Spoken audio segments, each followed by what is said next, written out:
Search and seizure के 2 question है, सर्वे का एक सम है, एडवांस रूलिंग के 4 क्वेश्चन है। उसी एक एक करके फटाफट खत्म कर दिया हुआ। सर्च एंड सीजर का पहला क्वेश्चन क्या था, इसमें क्या लिखा था देखो, in a search conducted on 24 July cash of 70 lakhs was seized. The assessee moved an application मतलब filed an application on 26th August 25 to release such cash after explaining the sources. मतलब उसने जो कैश सीज करके गया ना, उसके sources explain करके request क्या किया कि मुझे वो मेरा कैश रिलीज कर दो। एंड फिर क्या लिखा, which was turned down by the department, मतलब उसकी एप्लीकेशन रिफ्यूज कर दी। टर्न डाउन का मतलब समझता है ना, मतलब डिपार्टमेंट ने बोला ऐसे कोई कैश लिया हुआ रिलीज थोड़ी होता है। तो फिर क्या पूछ रहे, assessee seeks your opinion on whether the department can withhold the explained money. उन लोग अपना explained money withhold मतलब दबा के रख सकते हैं कि छोड़ना पड़ेगा।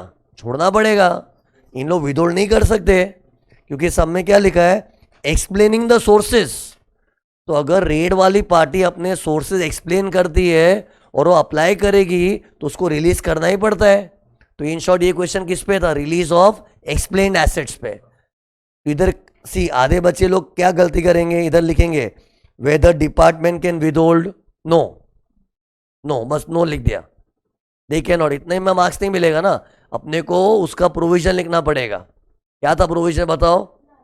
नहीं एक से नहीं, तुम लोग गलत चीज पकड़ी देखो। इधर क्या लिखा था, सर्च कंडक्टेड डेट है, एप्लीकेशन का टाइम क्या था, अरे वाइट का पैसा निकलवाने के लिए टाइम लिमिट क्या है, 30 days from the end of the month in which the asset was seized.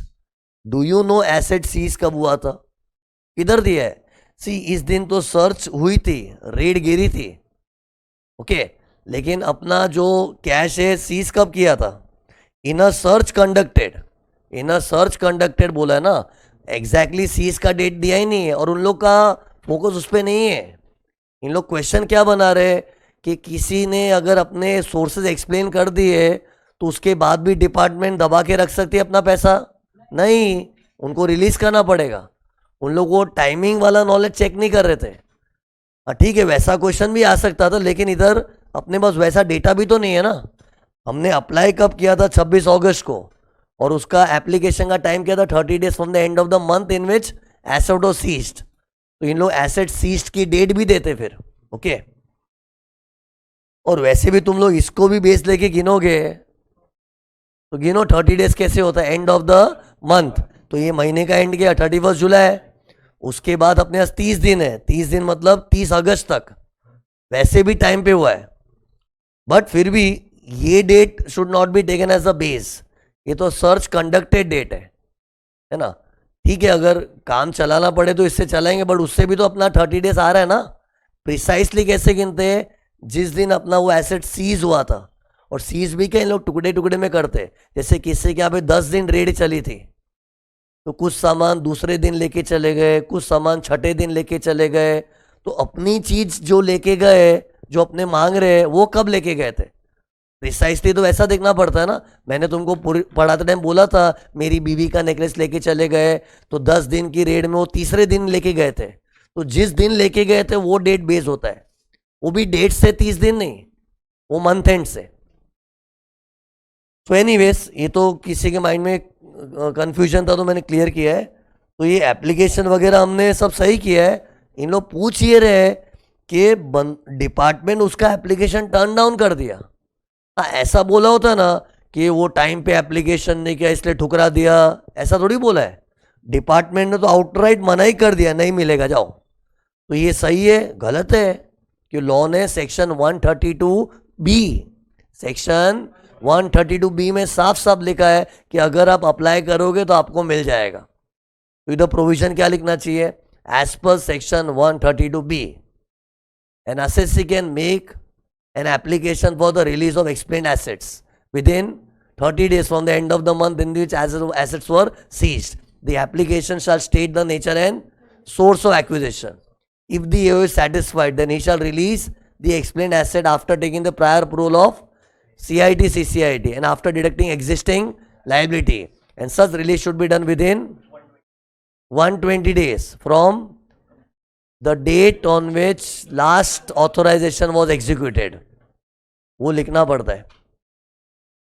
सी इधर उसका डाउट है, शायद ये वो सेटिस्फाइड नहीं हुआ होगा ना। सी इन लोग ने खुल्लम खुल्ला देखो इधर लिखा है, देखो इससे इन लोग क्या बोल रहे हैं, आफ्टर एक्सप्लेनिंग द सोर्सेस। तो उसका मतलब क्या, किसी ने सोर्स एक्सप्लेन कर दिया मतलब सेटिस्फाइड केस है ना।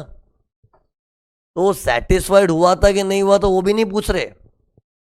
ये क्वेश्चन है ब्रॉडर लेवल का है। इधर क्या बोल रहे, डिपार्टमेंट उसको देने को ही तैयार नहीं है।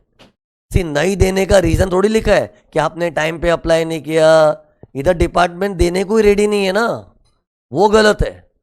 सी इधर एसएससी का फॉल्ट तुम लोग, जैसे इसने क्या एसएससी का फॉल्ट ढूंढा, हमने टाइम पे अप्लाई नहीं किया। अब ये अलग फॉल्ट ढूंढ कर रही है कि एओ सेटिस्फाई नहीं हुआ था। कहाँ लिखी ये सब बातें बताओ ना, किधर लिखा है एओ सेटिस्फाई नहीं हुआ था। और ऐसा अज्यूम भी क्यों करना है, सेटिस्फाई होने वाली सब चीज़ है। एओ को किससे सेटिस्फाई करना है कि तू जो चीज़ मांग रहा है उसके सोर्सेस तूने ढंग से बता दिए, हमको लगना चाहिए हाँ वाइट का पैसा है वो तो इधर क्लियर कट बोला है after explaining the sources, means अपने पूरे सोर्सेस बताने के बाद मांग रहा है। और चलो अपने टाइम भी गिन ले ना, वो टाइम के अंदर सब किया है तो क्यों मना किया, मना कर ही नहीं सकते, मुझे देना पड़ेगा return. See question is basically testing what, एक बंदे ने अपना कैश मांगा पूरा एक्सप्लेन करके, अब वो मना कर रहे हैं तो नहीं कर सकते। एसएससी एकदम परफेक्टली राइट है, उसने अप्लाई किया है, अपने सोर्सेज भी एक्सप्लेन किए, तो ये मान के चलना चाहिए स्टूडेंट को हाँ एसएससी तो सब सही कर दिया है।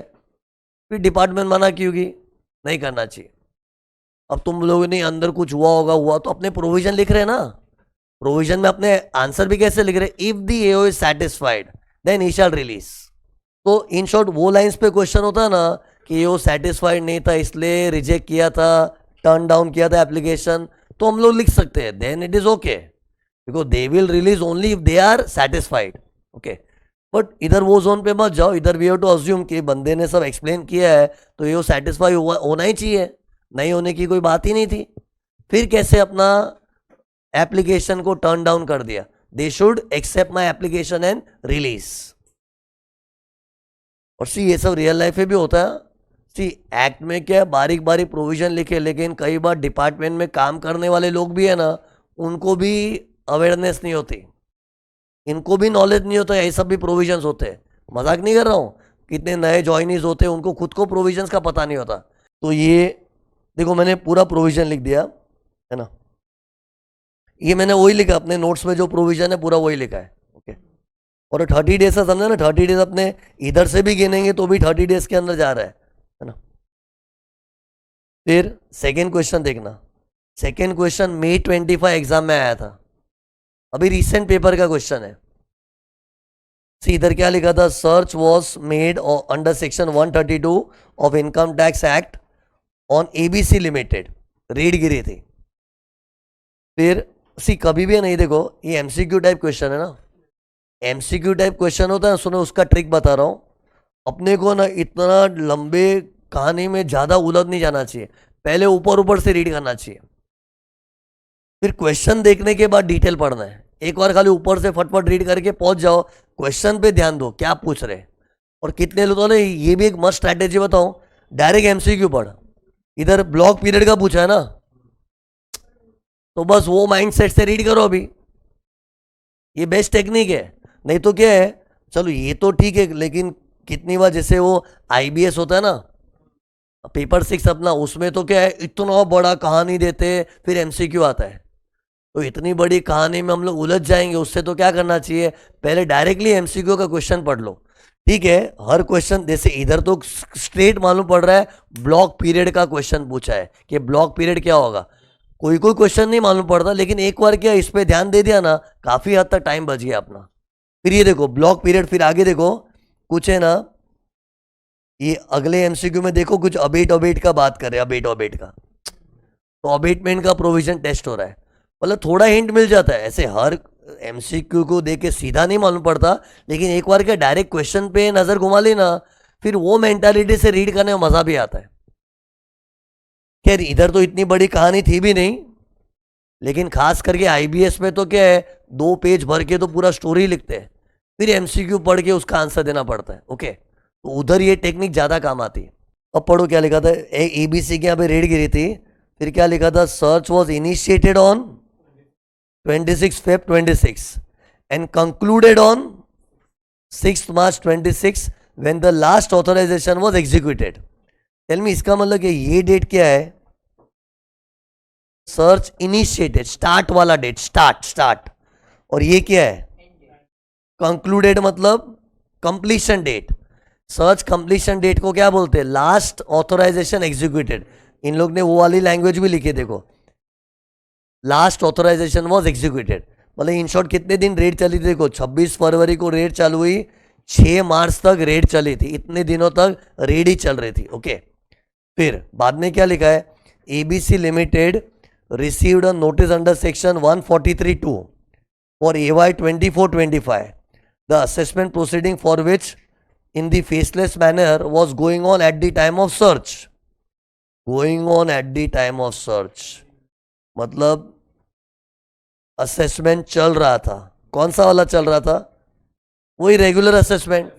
143(2) नोटिस भेजा है ना, और वो असेसमेंट अभी भी चल रहा है, तो मतलब कोई रेगुलर असेसमेंट चल रहा है। चल रहा है कैसे मालूम पड़ा, लिखा है ना, on going at the time of search. तो अपना थियरी याद है क्या था, जिस दिन रेड गिरती है उस वक्त जो कोई भी असेसमेंट चल रहे हैं उसे चलने दो कि रोक दो, अबेट हो जाता है। फिर बाद में क्या लिखा है, notice under section 148 was also issued. Also मतलब ये दूसरी चीज है, ये तो चल ही रहा था AY 24-25 का, और भी कुछ चल रहा था। क्या चल रहा था, 148 भेजा मतलब इनकम एस्केपिंग की कार्रवाई चल रही थी, और ये किस ईयर के लिए थी, 21-22। सी ये 24-25 का रेगुलर असेसमेंट चल रहा था, और इस ईयर का इनकम एस्केपिंग असेसमेंट चल रहा था। और फिर क्या लिखा है, the proceeding for which were also pending, मतलब ये भी प्रोसीडिंग खत्म होगी कि पेंडिंग है। तो सी, एक तो इस साल का असेसमेंट चल रहा है और एक इस साल का असेसमेंट चल रहा है, लेकिन मैंने क्या बताया था, जो भी असेसमेंट चल रहे हैं उसको चलने मत दो, रोक दो, अबेट कर दो।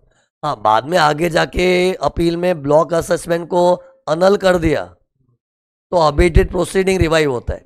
ये ऐसे एक्स्ट्रा बात कर रहा हूँ, इधर कुछ ऐसा माहौल नहीं बनाया इन लोग ने, खाली पढ़े थे ना हम लोग मिलके। फिर बाद में क्या लिखा है, the company has made an appeal before सीटा, ये अपना सीटा है, और AY 16-17।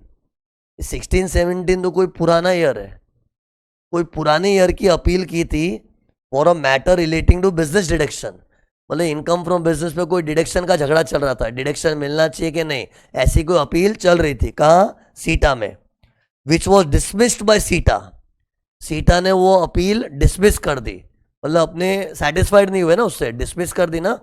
कब डिसमिस की, 20 दिसंबर 2025 को। An order under section 250 was communicated, ये सीटा का ऑर्डर का सेक्शन है। सीटा जजमेंट कब देता पता है, with in 1 year if possible, तो और वो उसका सेक्शन है 250। अरे मैंने अपील में इतने बारीक सेक्शन नहीं बताया, लेकिन मैं तुमको रेंज बताया था, 246A से 251 तक सब सीटा वाली अपील के सेक्शन है, फिर 252 से 255 आईटैट अपील से। तो इन लोग बोल रहे कि 250 नाम के सेक्शन में सीटा ने जजमेंट दिया, और जजमेंट क्या था, हम तुम्हारी अपील को एक्सेप्ट नहीं कर रहे, रिजेक्ट कर दिया होगा। And it was communicated to on the same date to the company, same date मतलब वही 20 दिसंबर को अपने को सीटा का जजमेंट रिसीव भी हो गया। ओके, फिर क्या लिखा, company decided to go for further appeal on this matter to ITAT में जाने का सोच रही है, बस इतनी कहानी देके छोड़ दिया है। अब पूछा क्या है, what would be considered as the block period as per the special provision for assessment in search cases under section 158B to BI। See no 158B to BI लिखे, अपने नोट्स तो मैंने कैसे लिखवाया था, B से BG, लेकिन मैंने बोला था ना एक्चुअली तो B से लेके BI तक है, लेकिन लास्ट के 2 सेक्शन कुछ खास नहीं है, इसलिए मैंने तुमको B से लेके BG तक बताया था, याद है कि नहीं सब यार। तो ब्लॉक पीरियड पूछा है। तो सी इन लोग के ऑप्शंस में उलझने के पहले डायरेक्ट आंसर सोचो ना, ऑप्शंस को तो एक एडिशनल सहारा समझो। अपने को ब्लॉक पीरियड पूछा है तो इंडिपेंडेंट डिसाइड कर इसका ब्लॉक पीरियड क्या होता है। ब्लॉक पीरियड कैसे डिसाइड होता है? 6 ईयर्स होता है, लेकिन 6 ईयर्स किस डेट को बेस लेके? तो ये देखो, सर्च जिस दिन इनिशिएट हुई थी ना, वो डेट को बेस लेना है, उसके इमीडिएटली पहले के 6 फाइनेंशियल ईयर्स, वो 6 साल आ गए। और जो करंट ईयर का टुकड़ा लेते हैं ना, वो टुकड़ा सर्च कंप्लीशन डेट तक लेते हैं। अपनी नोट्स देखो, सर्च एंड सीजर की, उसमें देखो कैसे ब्लॉक पीरियड का प्रिसाइज डेफिनेशन लिखा है। सी आईपैड नोट्स में तो मैंने तुमको बताया था, ये तो ब्लॉक पीरियड क्या होता है, सर्च कंप्लीशन डेट तक पूरा लेते हैं ना, लेकिन 6 साल के लिए बेस कौन सी डेट को पकड़ते हैं? कंप्लीशन डेट नहीं, इनिशिएशन डेट। वो ज़्यादातर सेम ईयर में ही आता है, लेकिन फिर भी अपने को माइन्यूटली देखना है कि 6 साल का गिनती करना है, तो सर्च इनिशिएट कब हुआ था। देखो अपने प्रिंटेड नोट्स में देखोगे ना, उधर पढ़ो क्या लिखा है, 6 ईयर्स के यहाँ पे क्या लिखा, पढ़ो, preceding the year in which search is initiated. तो जो प्रीसीडिंग 6 साल का झुंड पकड़ते हैं ना, वो इनिशिएटेड डेट से पकड़ते हैं। ओके, और फिर कुल पीरियड का जब मेजरमेंट होता है तो वो 6 साल आ गए, और जो करंट ईयर का टुकड़ा जो बोलता हूं ना, वो टुकड़ा कब तक का टुकड़ा? सर्च कंप्लीशन डेट तक का। ओके, तो हमारे क्वेश्चन में सर्च कंप्लीशन डेट क्या है? नहीं, पहले 6 साल निकालते हैं ना। अपना सर्च इनिशिएट कब हुआ था? इनिशिएट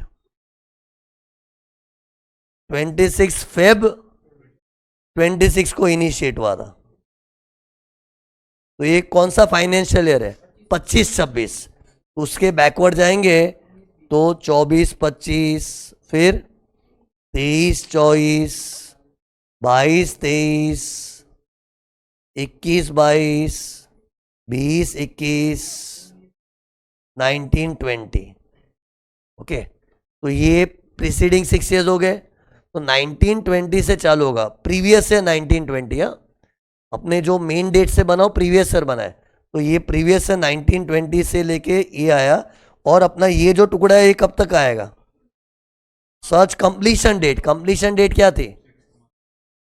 6 मार्च 26। तो 6 मार्च 26 तक ब्लॉक पीरियड काउंट होगा, स्टार्टिंग फ्रॉम PY 1920।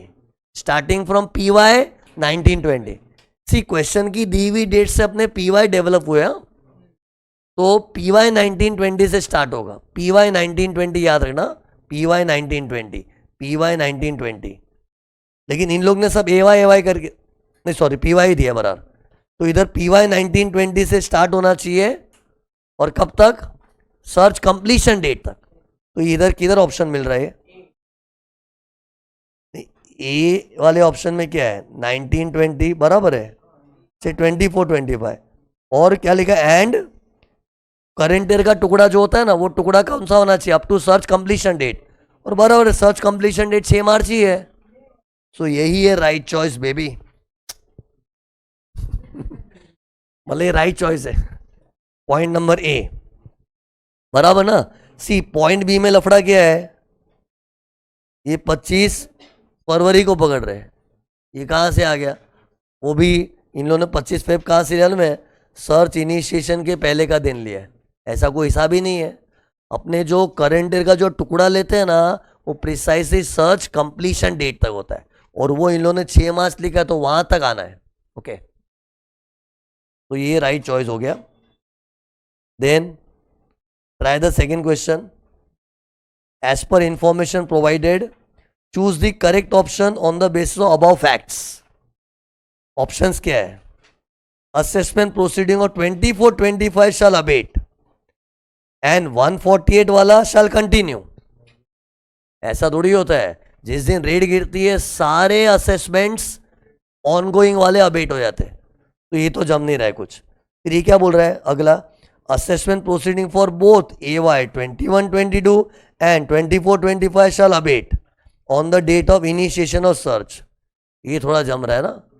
तो ये सेंटेंस क्या बोल रहा है? 21-22 का जो इनकम एस्केपिंग वाला चल रहा है वो, और 24-25 का जो रेगुलर असेसमेंट चल रहा है, दोनों अबेट हो जाएंगे। बराबर है, दोनों ही अबेट होंगे ना।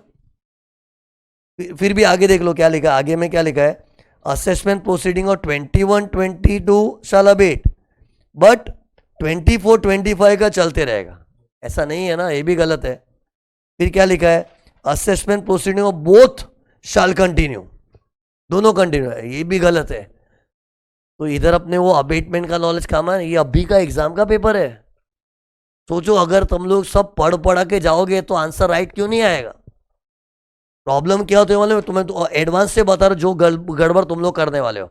मेरे पढ़ाने के बाद है ना, लोग यहाँ वहाँ मुंह मारने लगेंगे। कहाँ, दूसरे सोर्सेस में, स्टडी मटेरियल में, यहाँ वहाँ सब, उधर सब मैस हो जाएगा, किया धरा सब बिगड़ जाएगा। इसे सी मैं अभी से तुम लोगों को बता रहा हूँ, वो स्टेज तुम्हारी आई नहीं है, लेकिन मैं एडवांस से बता रहा हूँ, because I have seen several batches. मेरा कंटेंट पूरा खा जाओ, पूरा तगड़ा कर लो, 3-4 बार घिस घिस के रट डालो, उसके बाद एपेटाइट है, जितना एक्स्ट्रा करना है करना। स्टार्टिंग में क्या, अपने दोस्तों से बात करेंगे, भटक जाएंगे, अरे तू क्या कर रहा है, तू क्या कर रहा है, स्टडी मटेरियल अचानक खोल के देंगे, टेंशन आ जाएगी, ये करेंगे, सब चीजें मुझे पता है क्या क्या तुम लोग फेस करने वाले हो। ये सब मेजर करने के बाद मैं तुमको बोल रहा हूं, आंख बंद करके मैं जो कंटेंट दूंगा ना, उसको 3-4 बार घिसो। कुछ भी नई चीज दिख भी जाए ना, ट्रस्ट मी, ट्रस्ट मी, ऐसा सोचना सर ने अगर जो कंटेंट दिया है इतने सालों के एक्सपीरियंस से कुछ सोच समझ के दिया होगा, और सर ऐसे दिखते तो नॉर्मल ही है, पागल तो नहीं लग रहे, तो सोचा होगा ना यार। मतलब एक इंसान का पर्सनैलिटी तुम लोग इतने में तो जज कर पाते कि ये सेंसिबल आदमी तो है ही, तो कुछ सोच समझ के दिया है, आंख बंद करके कर लेना, कुछ भी यहाँ वहाँ एक्स्ट्रा दिख जाएगा। हाँ, अपना कंटेंट 3-4 बार हो गया ना, उसके बाद अगर मन लग रहा है नहीं मेरे को और पढ़ना है और पढ़ना है, तो मैं खुद बताऊंगा एक्स्ट्रा क्या करना है ना, फिर करो, लेकिन after doing 3 to 4 times minimum. ये क्यों बोलना पड़ा ना, मैं प्रीवियस बैच में मैंने देखा है, मैं जो चीज पढ़ा उसमें सीधा सीधा क्वेश्चन बैठ के भी आता है ना, उधर भी लफड़े करके आते हैं। क्योंकि बोलते हैं ना बच्चा, jack of all trades master of none हो जाता है। समझ रहे क्या होता है, jack of all trade master of none. Jack मतलब हर जगह, स्टडी मटेरियल में मुंह मार लिया, ये भी देख लिया, वो भी दिया, सर की चीज भी देख ली, सब देख लिया, हर जगह का जैक बन गया है। अपने को मास्टर बनना है तो अपने नोट्स का पहले मास्टर बन, एकदम एक्सपर्ट बन, बाद में एक्स्ट्रा करना है तो कर, मनाही थोड़ी है। मैं तो खुद चाहता हूं बच्चा और पढ़े, लेकिन मेरा कंटेंट थरो होने के बाद।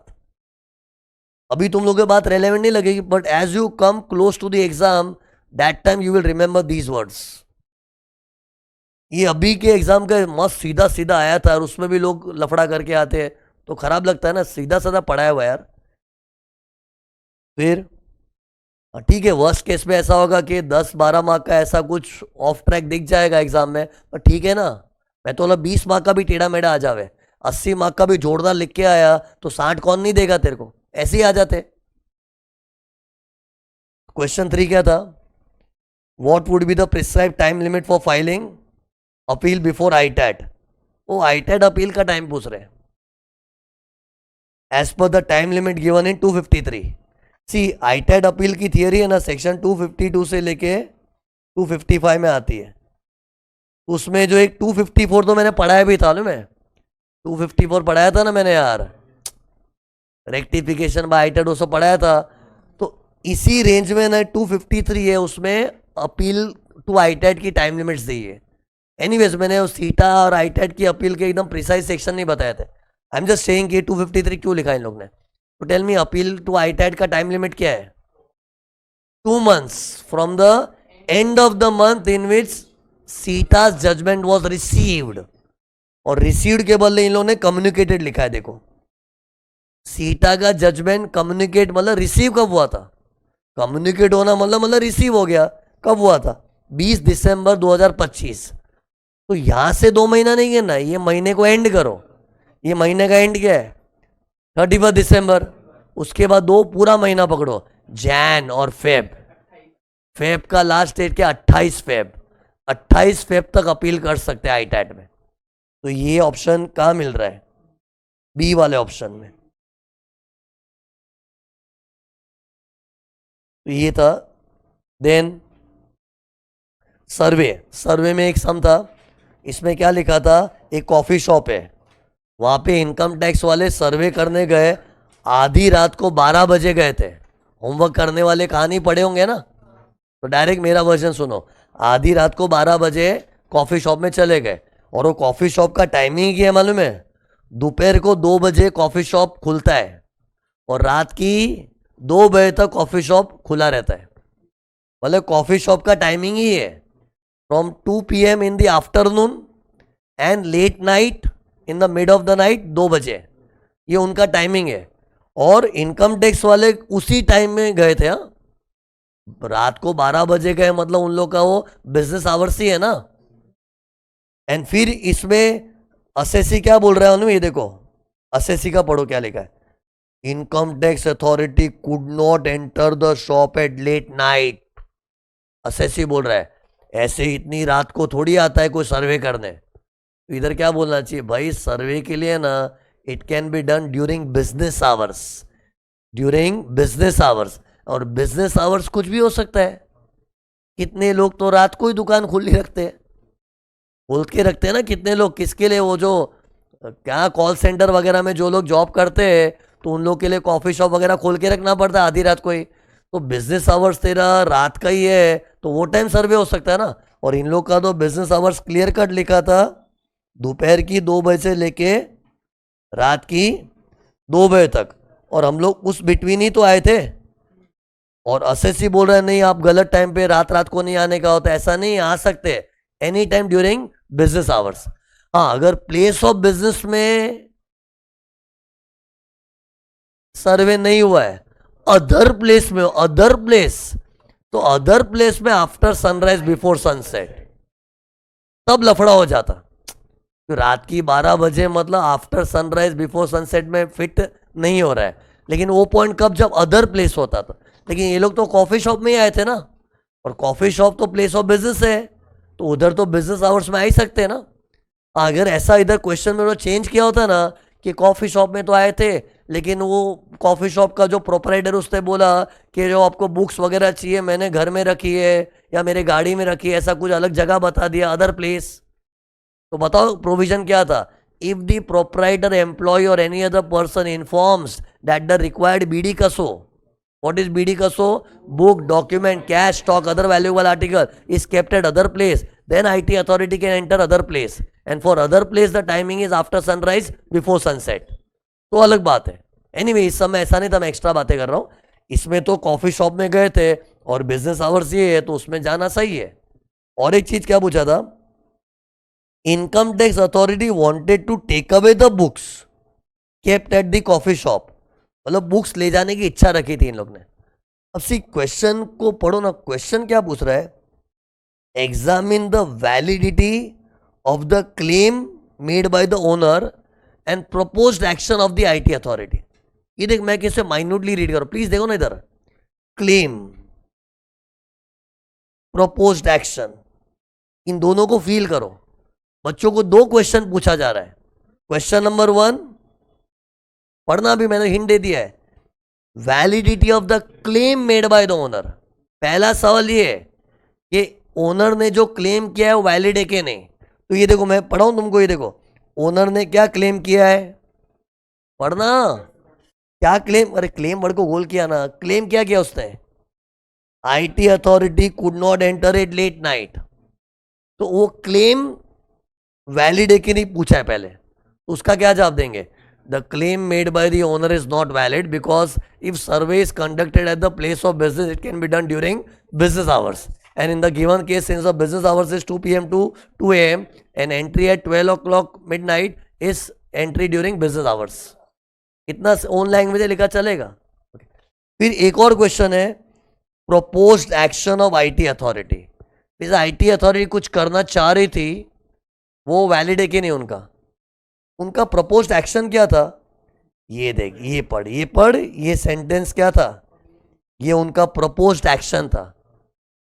समझते हैं क्वेश्चन कैसे रीड करना है, क्या लिखा था, income tax authority wanted to take away, तो उनकी ये वांट होना, बुक्स ले जाने की वांट होना, ये उनका प्रपोज्ड एक्शन है। उन लोग प्रपोज किए थे हम लेके जा रहे बुक्स, एक्शन है, प्रपोज्ड एक्शन। तो इसके बारे में पूछ रहे, उसकी वैलिडिटी बता, तो वैलिड है। उन लोग ने जो एक्शन प्रपोज किया है, कौन सा एक्शन, बुक्स ले जाने का, it's valid because they are entitled to take away the books and impound the books. क्या बोलना चाहिए, impound the books for 15 days maximum excluding public holidays. तो उनका प्रपोज एक्शन भी वैलिड है। ओनर जो बोल रहा है ना, वो क्लेम किया आधी रात को मत आओ, वो गलत है। तो भले वो आधी रात है but it falls during the business hours. See, एक बार है ना एग्जाम में सेम ऐसा क्वेश्चन छाप दिया था, पूरा सेम, लेकिन उसमें ना सर्वे वर्ड नहीं आया था। इधर सर्वे लिखा है ना, ऐसा एक क्वेश्चन ड्राफ्ट किया था, चेंज क्या किया था ना, इन्होंने सर्वे वर्ड को हटा दिया और बोला था IT authority entered the place of business just for collecting the information under 133B। 133B, survey 133A था, अरे 133B था ना अलग। अरे मैंने सर्वे के अंदर लास्ट में थोड़े में बताया था कि 133B नाम का सेक्शन है, वो सर्वे से थोड़ा अलग है। उधर खाली इंफॉर्मेशन मांगते, सर्वे में तो बीडी चाहिए, कसो चाहिए, इंफॉर्मेशन चाहिए, इधर सिर्फ इंफॉर्मेशन चाहिए 133B में। और 133B में क्या, इन लोग आके पूछताछ करके सकते, बुक्स को टच भी नहीं करेंगे, बुक्स इंपाउंड करना अलाउड नहीं है। तो एक एग्जाम में इन लोग ने 133B के क्वेश्चन क्रिएट किया था और क्वेश्चन के बोल कुछ ऐसे ही थे। तो अगर इसको मैं 133B के टोन में ड्राफ्ट करूं सम को, तो पता है इसका आंसर क्या आएगा, proposed action of IT authority invalid, क्योंकि 133B में कार्रवाई हुई है तो बुक्स ले जाना अलाउड नहीं है। और मैंने तुमको लॉजिक भी बताया उसमें, 133B है ना, खाली इंफॉर्मेशन गैदरिंग का सेक्शन है कि किसी की ऑफिस में चले जाओ, पूछताछ करके आओ बस। अब पूछताछ करने के लिए ही सेक्शन खोला है, तो पूछताछ करने का ना, बुक्स का बात हो ही नहीं सकता।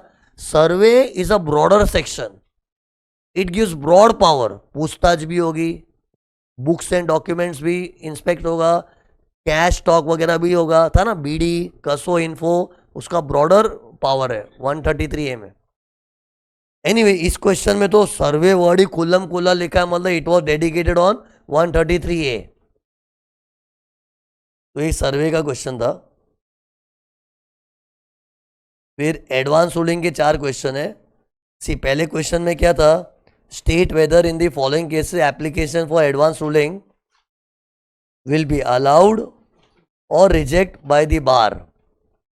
बोले एप्लीकेशन अलाउ होना चाहिए कि रिजेक्ट होना चाहिए। तो इसका बेसिक रूल क्या है, नॉर्मली एडवांस में आओगे तो ही एक्सेप्ट होगा। हाँ, पीएसयू लोग का अलग है, पीएसयू लोग का तो क्या है, एडवांस में आओगे तो उल्टे का रिजेक्ट हो जाएगा। उनका तो एओ के साथ, कमिश्नर आईटेट के साथ चल रहा है, उस वक्त होना चाहिए।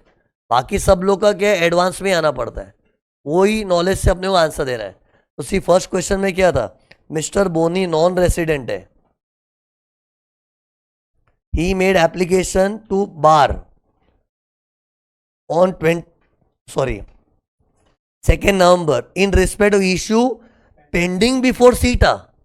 मतलब सीटा के साथ कुछ चल रहा है, उस वक्त एप्लीकेशन किया, नहीं चल बे, एडवांस मतलब एडवांस, एडवांस में आओ। और ये एडवांस में है कि अपील स्टेज पे, अपील स्टेज पे, तो ये गलत है। और है भी तो एनआर यार, चलो पीएसयू होता तो सीटा स्टेज पे चल जाता है ना, वो था ना, ये एनआर है तो नहीं चलेगा। तो टेल मी, इधर अपने को क्या लिखना चाहिए, क्वेश्चन क्या पूछ रहा है, whether it will be allowed और रिजेक्टेड। तो मेन आंसर क्या है, रिजेक्ट होगा है, लेकिन इट विल बी रिजेक्टेड लिखोगे तो मार्क्स नहीं मिलेगा, अपने को वो सेंटेंस लिखना पड़ेगा। इसलिए पता है मैंने तुमको अपने नोट्स पे तो पूरा रीड भी कराया था, अ non resident can approach bar for determination of a question arising out of a transaction undertaken or proposed to be undertaken by him। ये सेंटेंस लिखना पड़ेगा, इसे याद करो। जब मैं तुमको पढ़ा रहा था ना, तो एडवांस रूलिंग का मैंने पूरा अपना नोट्स खोल के सेंटेंस बाय सेंटेंस रीड करवाया था, क्योंकि मुझे पता है जहां वो सेंटेंस रटा हुआ चाहिए मैं तुमको समझाया भी था, इधर काम आता है ना लिखने में। फिर दूसरे में क्या था, रेसिडेंट बंदा है, Nitin a resident of India made an application to bar in respect of transaction valued at 135 crore. See transaction बोलते मतलब अभी तक इशू अराइज नहीं हुआ है। मैंने बताया था ना, सी आज कोई खर्चे का इनकम का झगड़ा झगड़ी चालू हो गया ना, फिर वो ट्रांजैक्शन इशू बन जाता है। इधर तो ट्रांजैक्शन लिखा है, तो ट्रांजैक्शन स्टेज मतलब जब अपना साल चालू होता है वो ट्रांजैक्शन स्टेज होता है, मतलब हम लोग एडवांस में गए। इधर बेसिकली क्या टेस्ट कर रहे हैं, 135 करोड़ का मैटर है। हाँ तो जा ही सकते हैं ना, इट्स 100 करोड़ और मोर, तो रेसिडेंट को तो अलाउड ही है। और इधर इतना क्लियर नहीं बोल रहे कि वो मैटर चल रहा है कि एडवांस में किया है, इट्स अंडरस्टूड एडवांस में किया है। ओके, इधर बेसिकली दे आर टेस्टिंग कि रेसिडेंट जा सकता है provided the matter is 100 crore और मोर। तो इधर उसकी एप्लीकेशन रिजेक्ट होनी चाहिए कि अलाउ होनी चाहिए? अलाउ होनी चाहिए, अलाउ। फिर Xeno limited a PSU applied to BAR in respect of issue pending before commissioner. सही है, तो पीएसयू का तो ऐसा ही सिस्टम है कि जब आपका इशू चल रहा है तब आओ, और इसका इशू पेंडिंग मतलब चल रहा है, किसके यहाँ चल रहा है? कमिश्नर, चलेगा ना। हाई कोर्ट सुप्रीम कोर्ट में चल रहा है वो नहीं होना चाहिए बस, बाकी कमिश्नर का 263 में चल रहा है तो चलने दो। तो इसका भी एप्लीकेशन अलाउ होना चाहिए। बट सी अलाउ होना चाहिए लिख के मार्क्स नहीं मिले, वो सेंटेंस रटना चाहिए। तभी तो मैं तुमको हर लेक्चर बोल रहा हूँ, तुम लोग एज इट इज आंसर दो ना मेरे क्वेश्चंस का। तो इधर कैसा लिखना चाहिए? Any resident notified by central government can approach bar for determination of question arising out of issues pending before AO, Commissioner and ITAT, but not High Court, Supreme Court। और वो नोटिफाइड में PSU लोग आती है। वो sentence जो अपने notes में लिखा है ना, वो एज इट इज लिखना पड़ेगा। मेन क्या है, वो अपने नोट्स में वो जो लिखा है ना, वो लाइन वो लिखना जरूरी है। वो साथ में सेक्शन भी चिपका दो तो सोने पे सुहागा। हु कैन अप्रोच का सेक्शन 245N था, और इधर बेसिकली यही तो टेस्ट हुआ है, कौन जा सकता है कौन नहीं जा सकता है, वही तो नॉलेज टेस्ट हुआ है। किसको अलाउड है किसको रिजेक्ट है, तो 245N is the section. Okay, question number 2। Chris a non resident made an application to BAR on 27 June 25 for a transaction valued at 220 crore. He seeks your advice on following matters. What is the amount of fees required to be paid? तो fees का theory क्या था? 100 करोड़ तक होता है तो 2 लाख, 100 से 300 करोड़ है तो 5 लाख, और 300 करोड़ के ऊपर है तो 10 लाख। पीएसयू का सस्ता है, लेकिन ये तो नॉर्मल एनआर है ना, और उसका ट्रांजैक्शन वैल्यू 220 करोड़ है, तो इसके अंदर फिट हो रहा है। 5 लाख की फीस लगेगी उसको, है ना।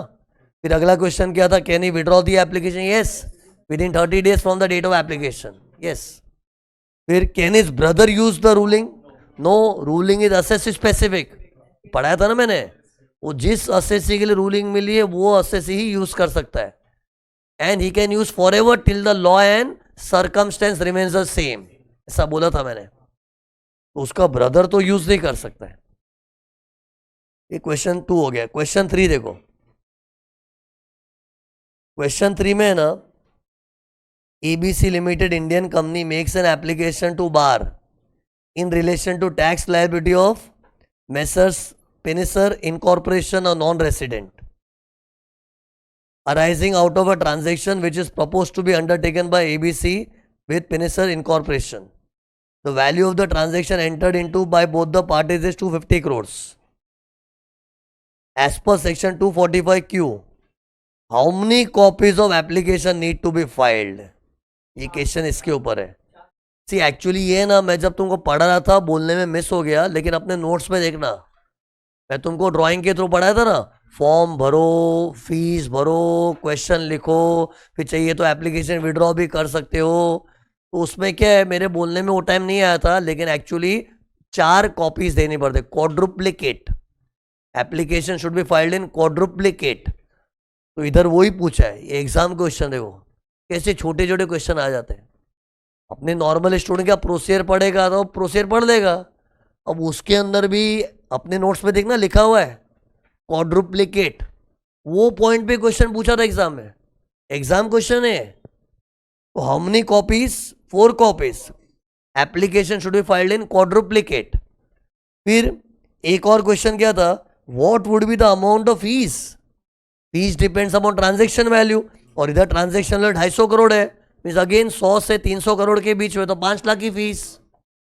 फिर what is the remedy available to applicant if the board rejects the application, अगर बार ने अपने को नाराज किया, बार में मजा नहीं आया, तो अपने हाई कोर्ट को अपील कर सकते हैं, और उसका टाइम लिमिट क्या है 60 दिन, और 30 डेज का एक्सटेंशन मिल सकता है।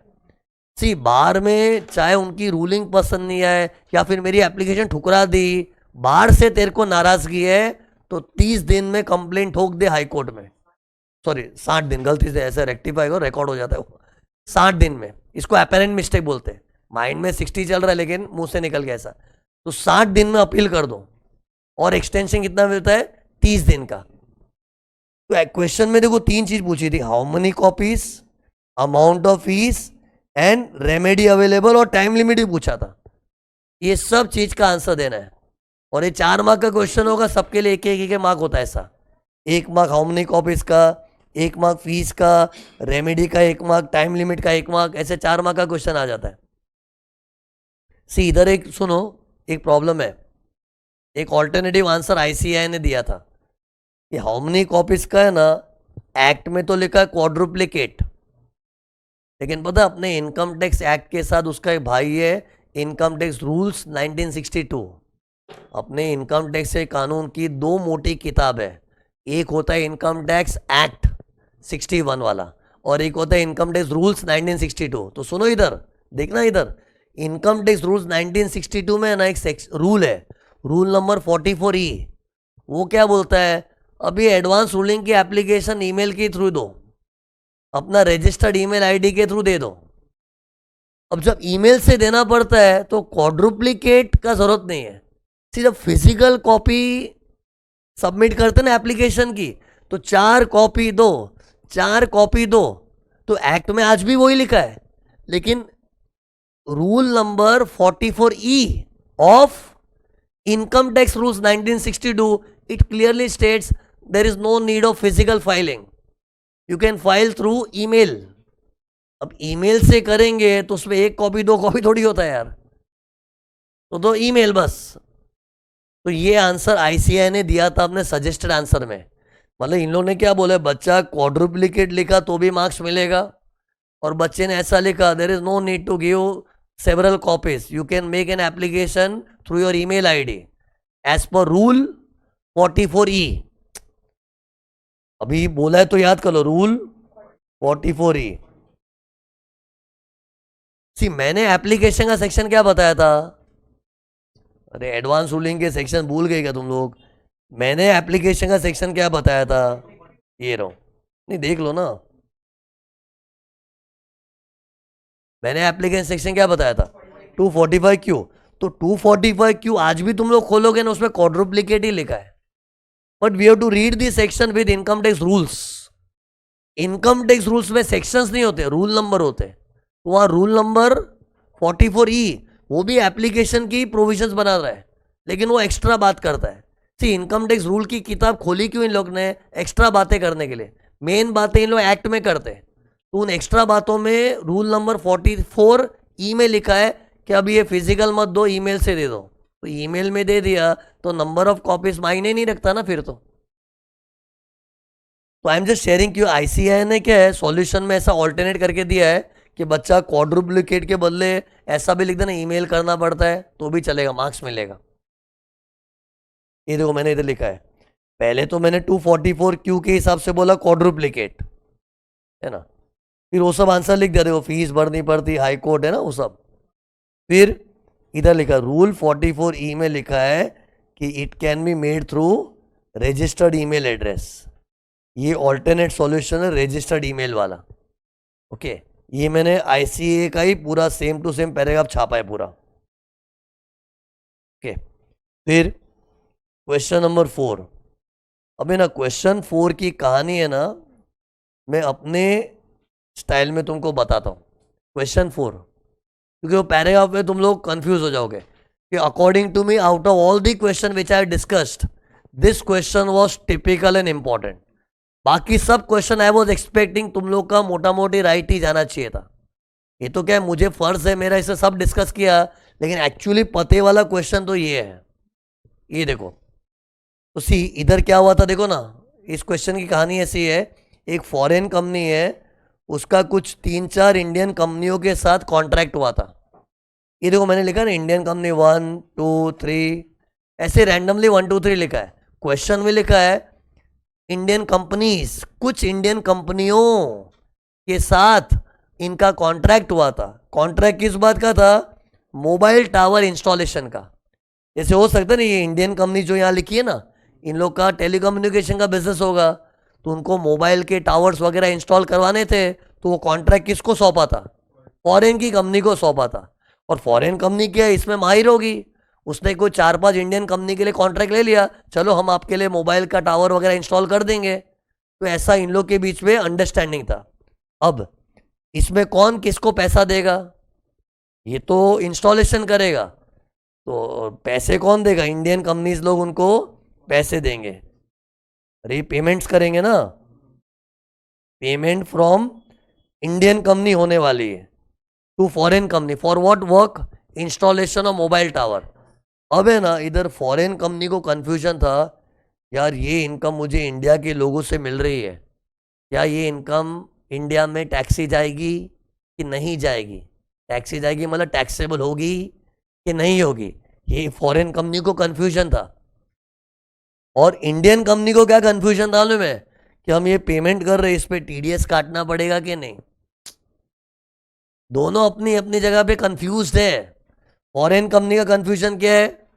कि हमको जो इंडियन कंपनी से पैसा आने वाला है, कौन सा पैसा, किस सच का? इंस्टॉलेशन मोबाइल टावर का. क्या वो इनकम इंडिया में टैक्सेबल होगा कि नहीं? सी अभी तुम लोग ये मत सोचो क्या रूल क्या होता है. वैसे तो रूल क्या होता है कि नॉन रेसिडेंट को इंडिया में कब टैक्स आ जाएगा? जब उन लोग का इंडिया में permanent establishment place of business होता है. एनीवेज अभी उस जोन में मत जाओ, इसके ऊपर विस्तार में बाद में डिस्कशन होगा. इस क्वेश्चन में basically try to understand what confusion foreign company has, that whether they will be taxed in India for the work which they did in India for the Indian companies. That is the confusion of foreign company. Now what is the confusion of the Indian companies? That the payment which you are making to the foreign company, उसमें हमें TDS काटना होगा कि नहीं? तो दोनों अपनी जगह पे कंफ्यूज्ड है. अब पता है इधर क्या हुआ था, सुनो. इन कंपनियों में से एक कंपनी ने क्या किया, एओ को एप्लीकेशन डाल के पूछा, सर सर बताओ ना, हम लोग को फॉरेन कंपनी को पैसा देना, उस पर टीडीएस काटना पड़ेगा कि नहीं? अप्लाई किया. और पता है एप्लीकेशन का प्रोविजन है, तुमको पता है एनआर से डील करते हैं ना, एक सेक्शन है 195. पहले तो 195 क्या बोलता है, एनआर की हर इनकम पे टीडीएस काटो, और कंफ्यूजन है तो हमको पूछ लो. तो एक इंडियन कंपनी को कंफ्यूजन था, और कंफ्यूजन उससे सहा नहीं जा रहा था, तो उसने एओ को अप्लाई भी कर दिया कि we are going to make a payment to this foreign company, are we suppose to deduct TDS? ऐसा है रूल है रियल लाइफ में. किसको एप्लीकेशन किया उसने? एओ को. और यहां से फॉरेन कंपनी ने भी एप्लीकेशन कर दी, उसने बाहर को अप्लाई किया. बाहर को बोला कि हम लोग को इंडिया से पैसा आने वाला है इंस्टॉलेशन वर्क का, उसकी इंडिया में टैक्सेबिलिटी होगी कि नहीं? दोनों ने एप्लीकेशन कर दिया. तो पता है बाहर ने क्या किया? बाहर ने फॉरेन कंपनी को बोला रिजेक्ट, हम तुम्हारे सवालों का जवाब नहीं देंगे, क्योंकि आप जो सवाल पूछ रहे हो उस सवाल पे ऑलरेडी बातचीत चल रही है. कि आपका एक इंडियन कंपनी ने ना एओ को वैसे ही पूछा हुआ है. क्या पूछा हुआ है? क्या पूछा है कि हम इस पे टीडीएस काटेंगे नहीं. तो आपका जो ये मैटर चल रहा है ना, उस मैटर पे ऑलरेडी एओ के पास एप्लीकेशन आई हुई है. वो एप्लीकेशन किसने की थी? One of the Indian company ने. और वो एप्लीकेशन को रियल लाइफ है ना 195 एप्लीकेशन बोलते. क्या बोलते हैं? Application under 195, and it is done to normal AO, and we just ask him are we suppose to deduct TDS. तो ये था ना. तो बाहर ने पता है फॉरेन कंपनी को क्या बोला, देख हम तेरे सवालों का जवाब दे तो देते, लेकिन तेरा जो क्वेश्चन है ना वो ऑलरेडी एओ देख रहा है, और जब इनकम टैक्स वाले लोग देख रहे होते हैं ना, we do not interfere. It's not decent, decency demand नहीं करती ना। अरे वही तो लॉजिक है, इनको क्या बोला है, एडवांस में आओ। क्यों? क्योंकि जब इनकम टैक्स वाले देख रहे हैं तो उसमें हम लोग बीच में टांग नहीं अड़ा सकते। तो इधर ऐसा ही था, एक इंडियन कंपनी ने एओ को एप्लीकेशन डाला हुआ था कि सर हमें टीडीएस काटना है कि नहीं, और वो एओ वो चीज के ऊपर वर्क कर रहा है ना, तो जब एओ काम कर रहा है तो बाहर बीच में इंटरफेयर नहीं करेगा, तो बाहर ने उसको रिजेक्ट कर दिया। अब फॉरेन कंपनी को बुरा लग रहा है, ऐसे कैसे रिजेक्ट कर सकते हैं। तो सही क्या है, गलत क्या है? सही है बार, they can reject because the matter for which foreign company has a concern, that matter is already pending before AO।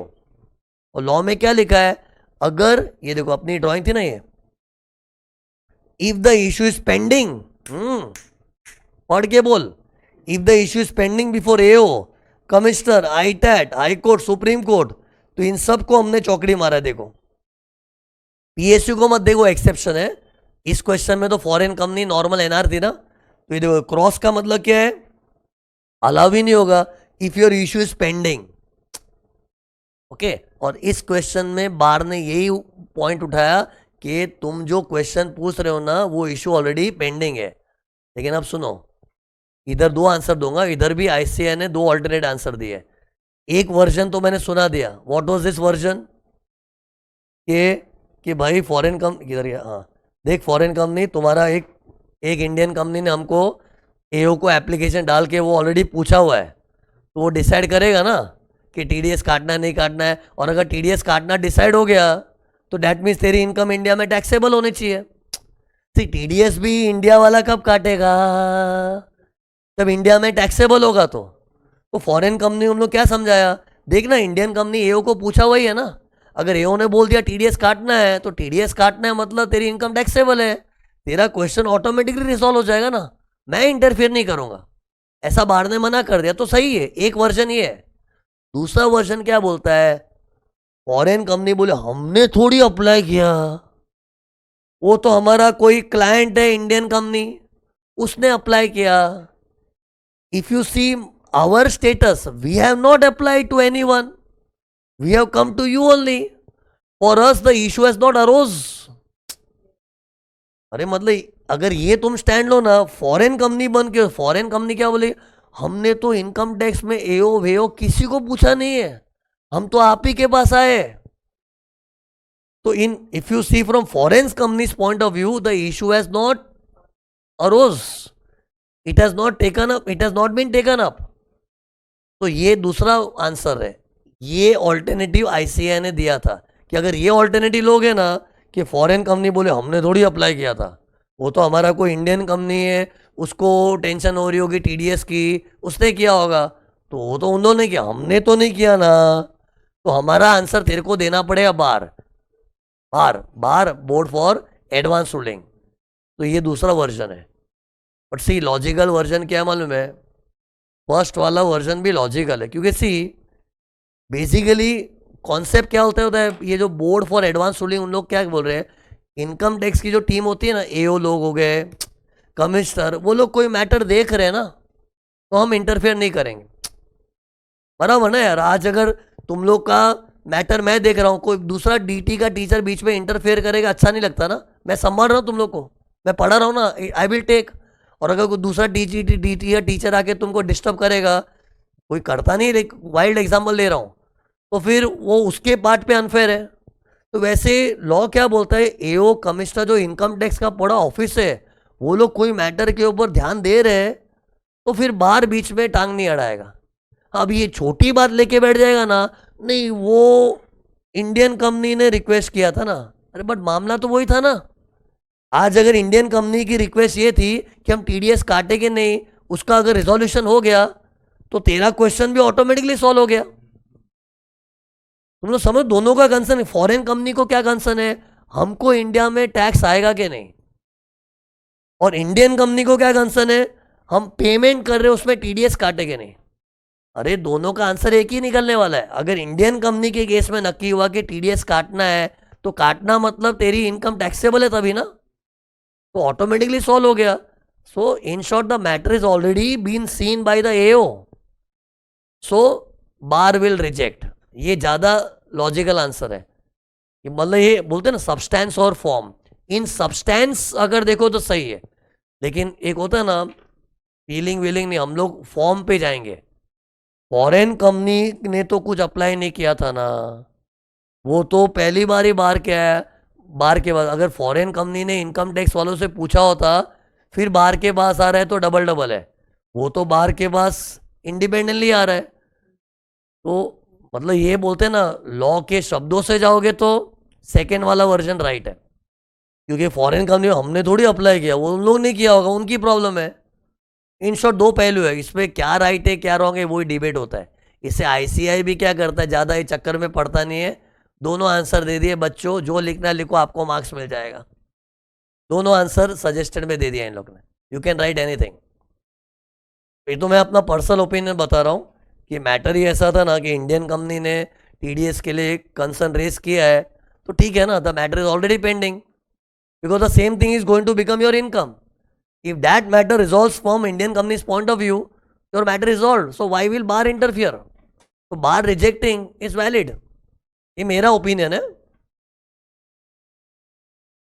ये देखो इधर है ना, अब तुम लोग ये पढ़ोगे तुमको समझेगा। अभी देखो अब फटाफट देख लो, non resident foreign company entered into contract with several Indian companies. इससे मैंने पता 3 कंपनी लिखी थी, Indian company 1 2 3 several, for installation of mobile telephone systems and made application to bar for advance ruling in relation to the tax liability arising out of such transaction।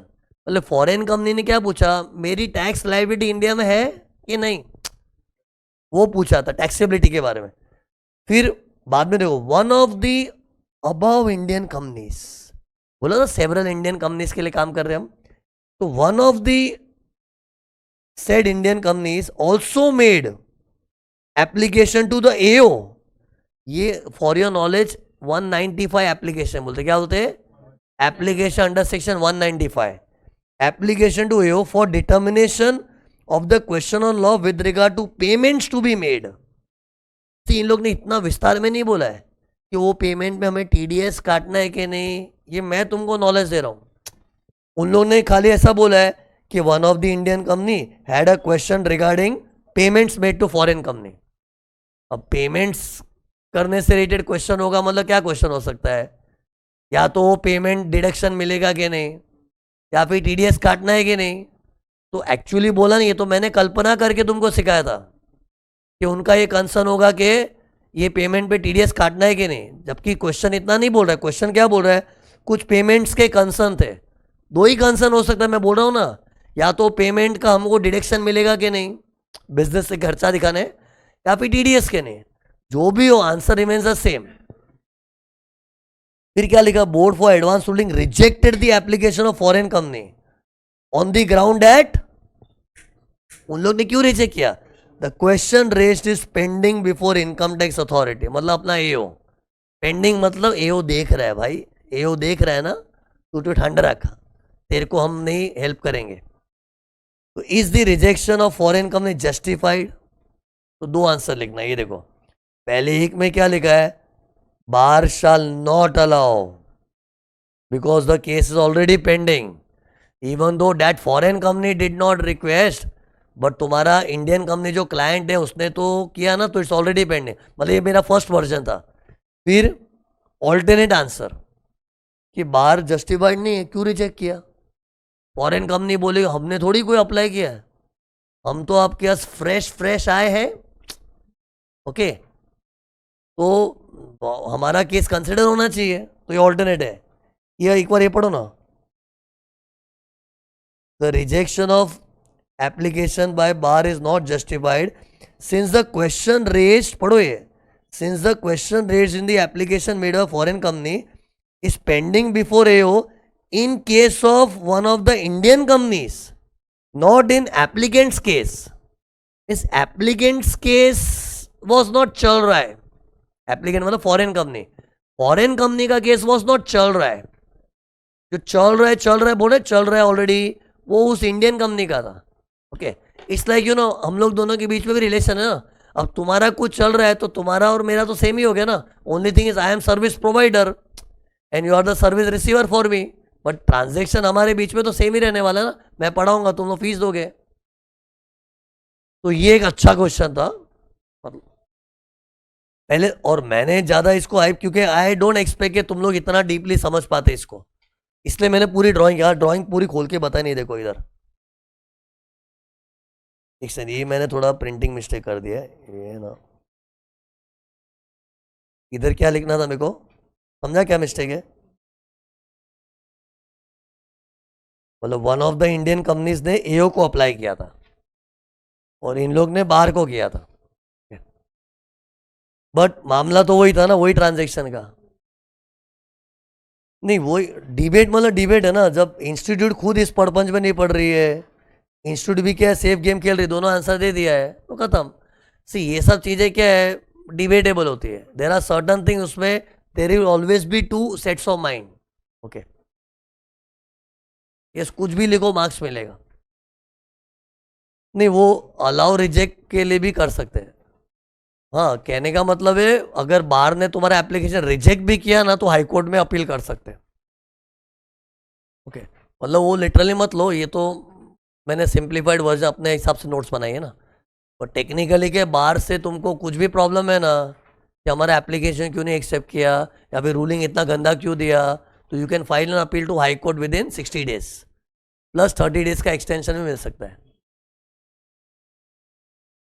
एक और question है ना, मैं एडवांस रूलिंग के sheet में लेना रह गया मुझसे, बट वो मैं तुमको ओरली बताऊँ, उस क्वेश्चन में वो सीए इंस्टीट्यूट का ही क्वेश्चन है। उस क्वेश्चन में ऐसा था, एक असेसी ने बार को अप्लाई किया हुआ है और बार क्या कर रहा है मैं उसको एनफोर्स कर रहा है to produce books of accounts,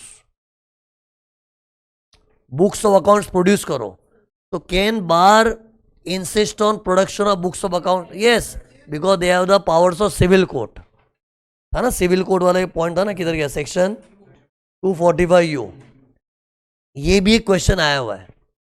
okay मतलब ठीक है मैंने वो लिया नहीं, लेकिन मोटा मोटी पॉइंट जो कन्वे करना था इसमें कर दिया है। ओके सी ऐसी चीज के ऊपर पूरा डीप रिसर्च, छोटी सी चीज है डीप रिसर्च करो अपना राइट ही हो जावे ना यार, ये तो बड़ी बड़ी चीज में कितना भी घुसो ना पता चला आया ही नहीं एग्जाम में, तो फिर इतना ज़्यादा भी नहीं बोलना चाहिए बाई चांस एग्जाम में नहीं आया तो, क्योंकि इंस्टीट्यूट ने कोई ऐसा पैटर्न नहीं बनाया है बट ट्रेंड बन गया है। और आजकल क्या कितने पेपर सेटर लोग क्या होते हैं, ज़्यादा दिमाग नहीं लड़ाते, 2-3 पेपर का ट्रेंड देख लेते, एक नया क्वेश्चन बना डालते। आइडियली ऐसा नहीं करना चाहिए, a paper setter should have its own creativity, totally अलग कुछ करना चाहिए, लेकिन इन लोग के प्रीवियस पेपर्स को थोड़ा बेंचमार्क और थोड़ा गाइडलाइंस के हिसाब से सेट कर देते, तो उस चक्कर में क्या एडवांस रूलिंग का तो कंफर्म क्वेश्चन दिख ही रहा है हर पेपर में। तो ये हुआ, तो बस खत्म, अपने सम्स भी खत्म हो चुके। ओके